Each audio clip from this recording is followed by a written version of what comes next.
Estamos quase terminando o livro, né? Faltam 2 capítulos só. Gente, que absurdo. Como assim, que absurdo? Não, já está acabando, assim, de pretensão. O livro acabar assim. E tanto a mudar ainda. Imagina a voz de Joana ecoando aí agora na sua mente. O Hum. que fizeste dos conhecimentos, meu filho?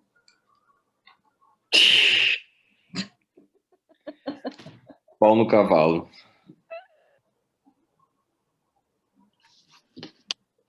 Deu branco, peraí. 37º.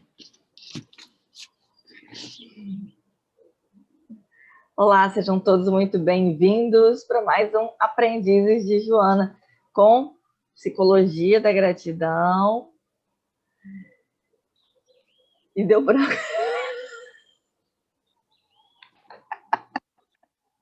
Oitava vez já, Juliana. Nossa Senhora. Não, oitava não, calma aí. Respira.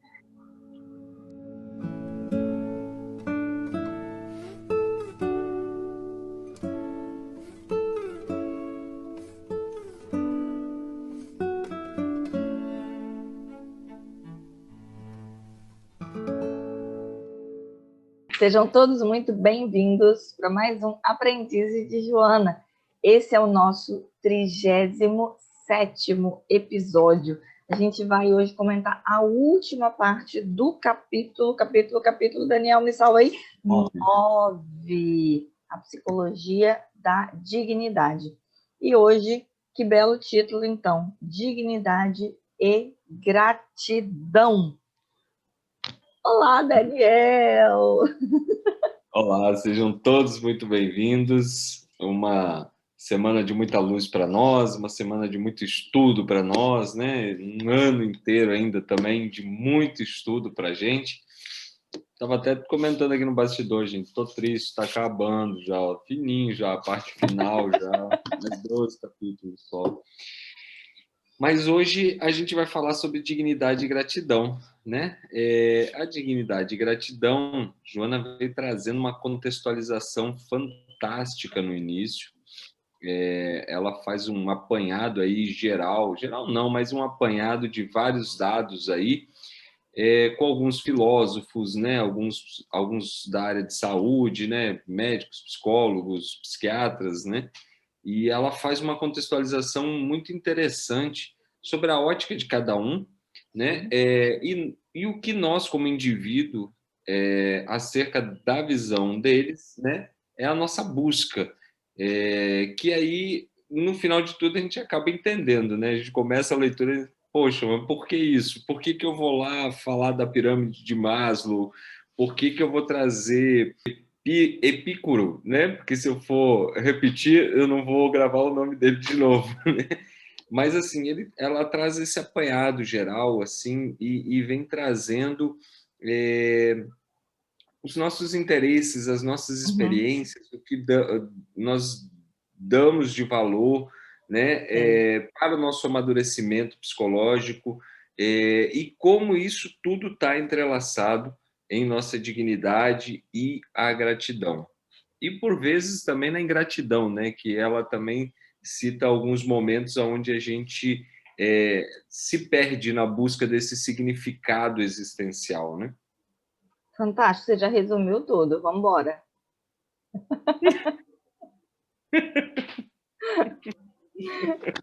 Mas vamos lá, olha, eu anotei logo nessas primeiras páginas algumas palavrinhas que me chamaram muito a atenção e que tem a ver com esse resumo um pouco desses autores que ela vem trazendo.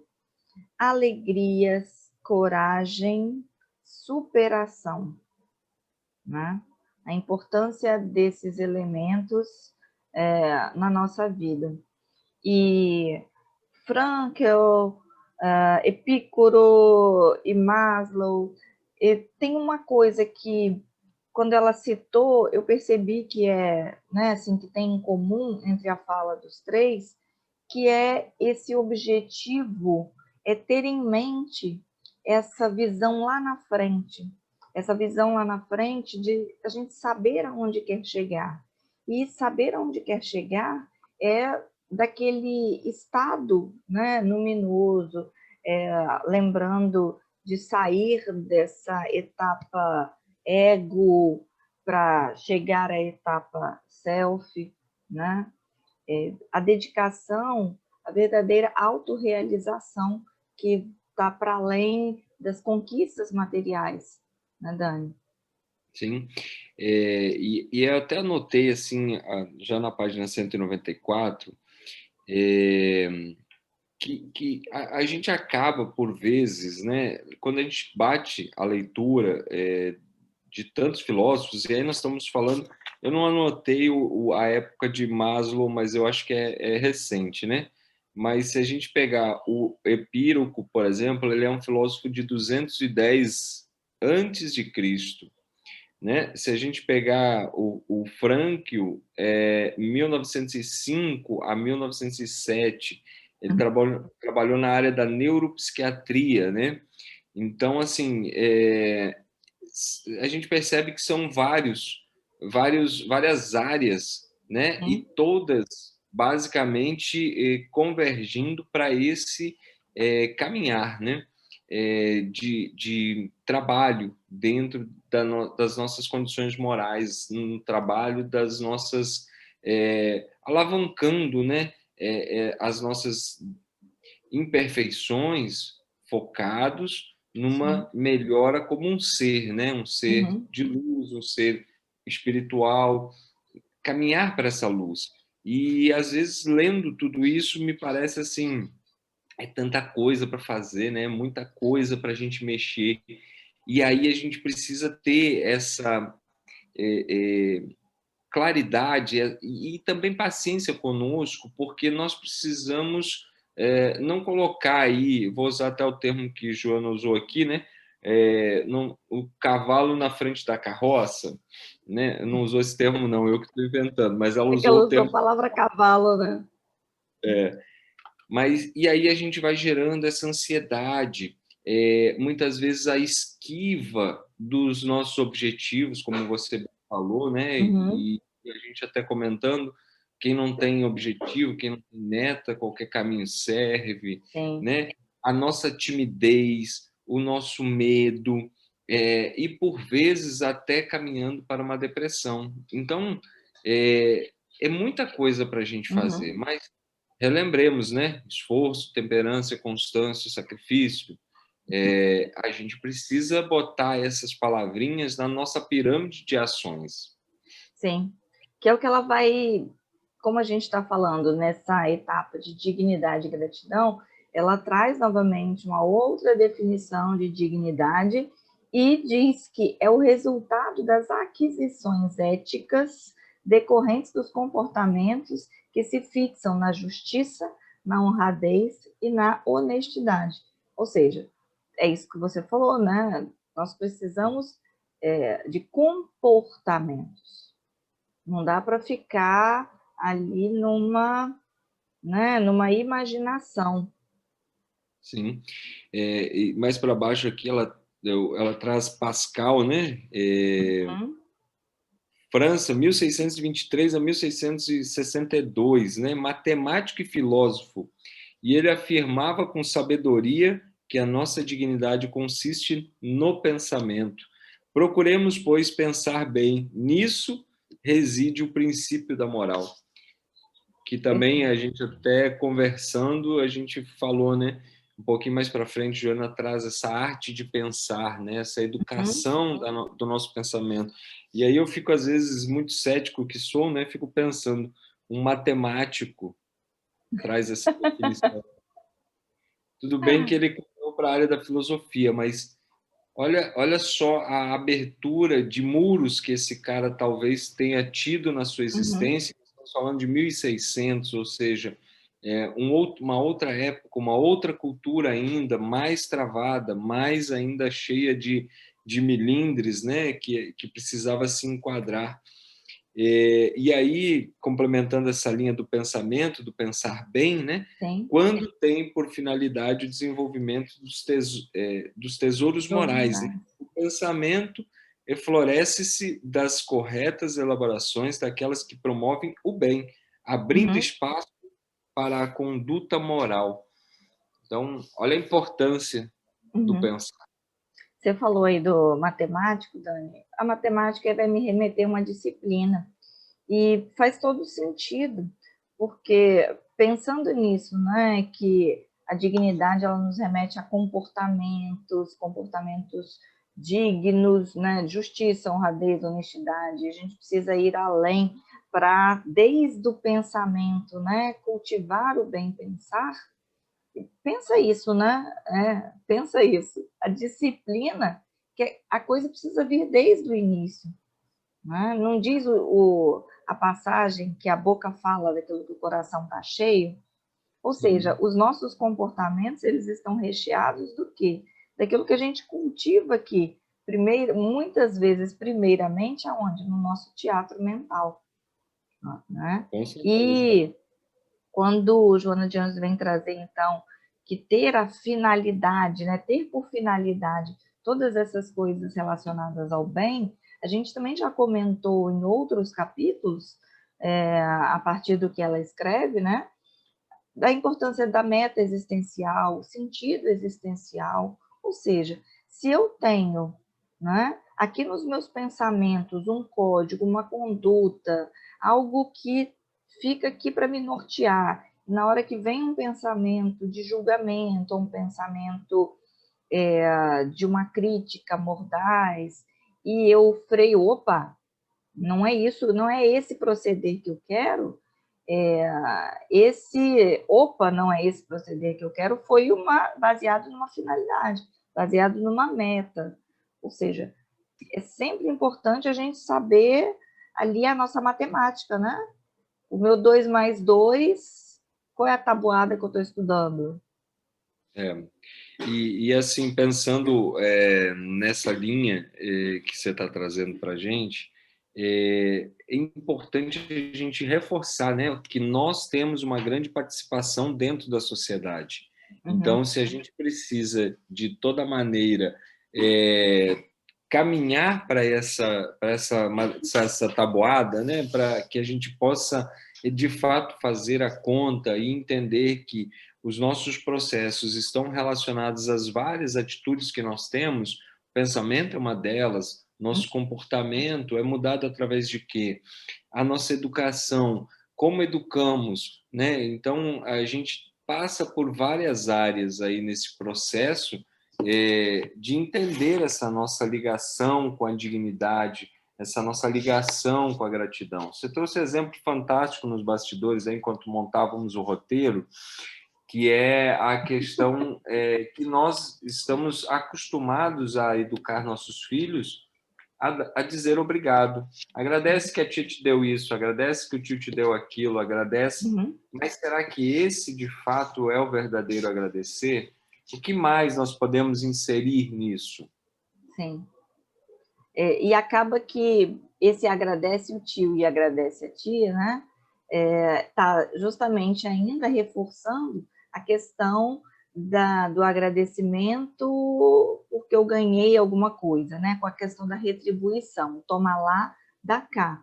E os níveis de gratidão, que a gente inclusive vai começar a estudar isso no próximo capítulo mais a fundo, tem a ver justamente com aquela gratidão por tudo. E poucas vezes a gente percebe essa educação do vamos agradecer o que hoje, não é? O que de não palpável, tangível está na minha frente, eu consigo, inclusive, fazer meu pensamento voar para ampliar o meu sentido de gratidão. Será que a gente, né, poderia educar mais os nossos filhos, nossos netos, as crianças para essa gratidão que nos remete e reforça a nossa dignidade? Olha que muito interessante. Homem e a mulher gratos são elementos decisivos na estrutura da sociedade, que mais se valoriza e engrandece quando se compõe de seres que dignificam a própria condição da humanidade. Uhum. E aí ela transcorre rapidamente sobre o ingrato. Ela traz o exemplo aí do cavalo que a gente estava falando, né? Que o ingrato, por sua vez, torna-se morbo no clã onde vive, né? No conjunto social e em todos os grupos em que se movimenta. Sua presunção em conflitos, somados com as tendências perturbadoras da inferioridade, estimulam a decomposição do organismo geral, no qual se encontra na condição de planta parasita devastadora que surge débil e culmina destruindo o cavalo no qual se hospeda.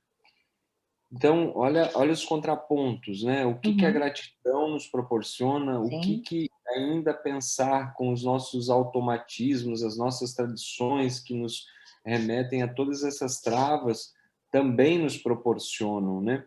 E mais para baixo ela ratifica o que você falou, a educação firmada em princípios de dignidade estatui a gratidão como norma de conduta saudável, sem a qual se torna difícil, se não impossível, a estruturação de um conjunto humano equilibrado.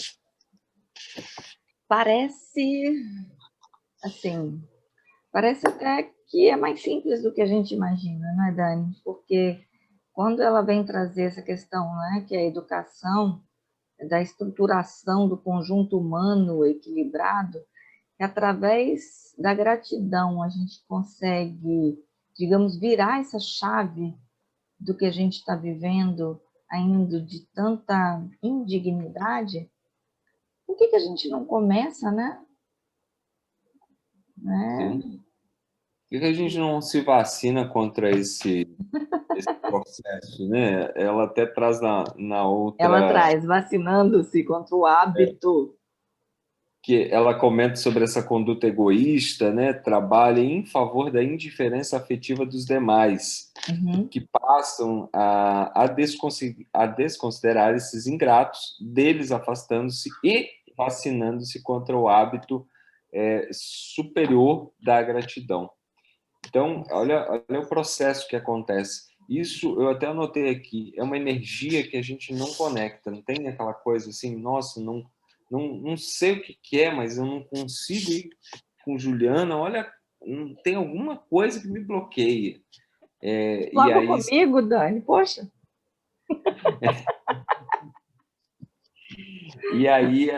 eu fico pensando assim, né?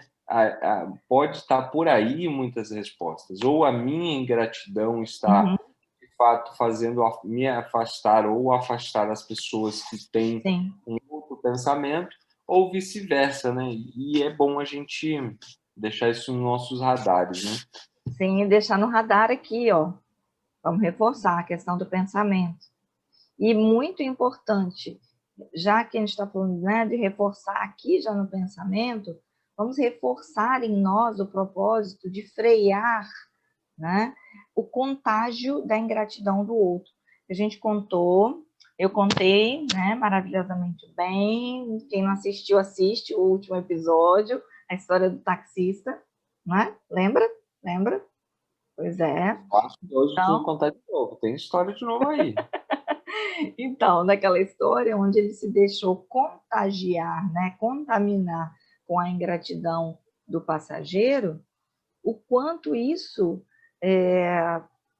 atrai, não é? Isso deixa a gente nesse estágio e é muito frequente a gente se deixar contaminar por não querer viver desconfortos, não viver passar novamente por incômodos, não deixar com que o seu ego novamente seja atingido, seu orgulho e etc, etc.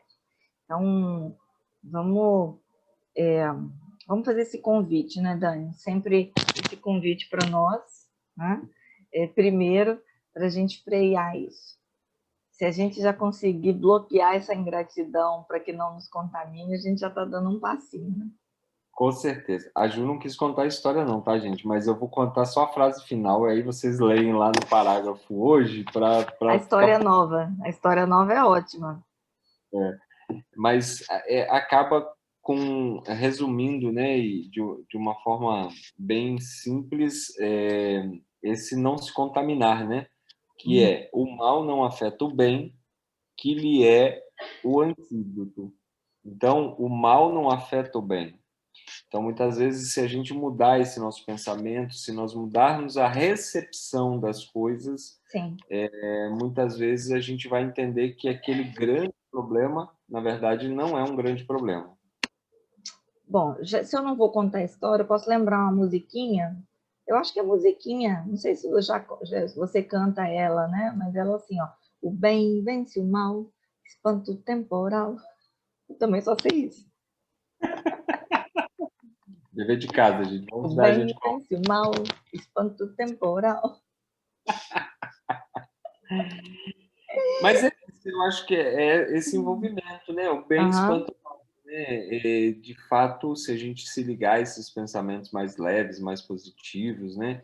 É um exercício, não estou dizendo aqui que é uma coisa fácil, é uma educação, como a gente já vem falando aí há 37 semanas, né? A gente começou esse processo educativo em nós, né? Dessa nossa necessidade de nos educarmos e de estudarmos, e hoje estamos vencendo aí mais um passinho, né? Dentro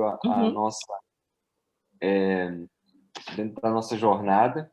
E eu estava aqui lembrando porque Juliana faz cada pegadinha também antes das gravações. Ela disse assim: olha, e se Joana chegasse na sua frente e dissesse: e aí, meu filho?